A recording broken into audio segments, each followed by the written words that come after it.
Sex offences on public transport are on the rise.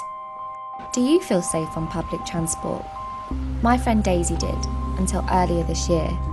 Today, I'm going to tell you about what happened to her. And while you're watching this film, I want you to put yourself in the shoes of Daisy, a happy 22-year-old.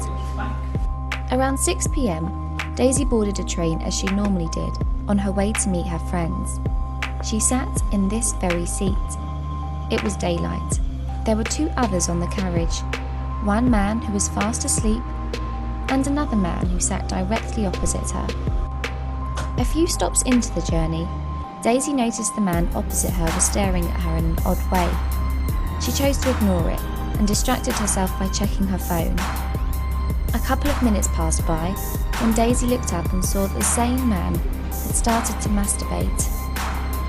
What would you do in that situation? Daisy felt completely helpless. She sat still in a state of shock until the train reached the next stop, where she rushed off in floods of tears. Although Daisy's recovered now, she won't ever step onto a train without thinking of that incident. Those moments, they'll travel with her wherever she goes. When I was a lot younger, I was travelling to work on a bus in the morning, and this man put his hand on my leg, and I thought at first that I must have misjudged it, that we were sitting too close, but in fact it happened 2 or 3 times. It made me feel really uncomfortable and dirty.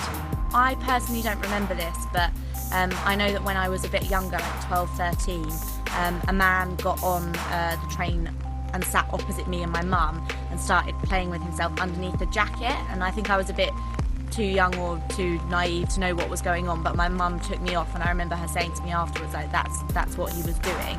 Just, I don't know, some creepy looks sometimes, like people looking at you a bit too much on the train, makes you feel a bit awkward. Yeah, it's not nice. I know of friends who've kind of been followed or been pressed up against inappropriately on train. Would I travel on a women-only carriage? Yes, I would.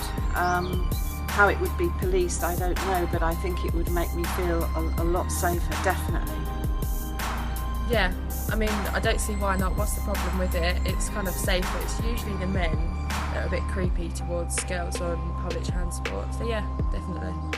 In the night time I would. In my opinion, there's not enough staff on platforms or at stations anyway, so I think having more staff on the platform and at stations would be much better than segregated carriages, because then if something happened you could go and speak to someone.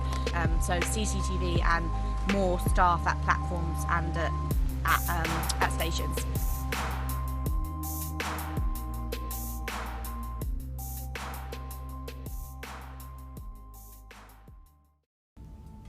Ended up going to prison. It was just crazy. The night was just crazy. Never seen so many police in my life. And obviously they just rushed my mum's house and arrested us all. People start touching you inappropriately, or their hands get a little bit low, or they get a bit close and you don't really want them there. And they touch you on your waist or in my bum.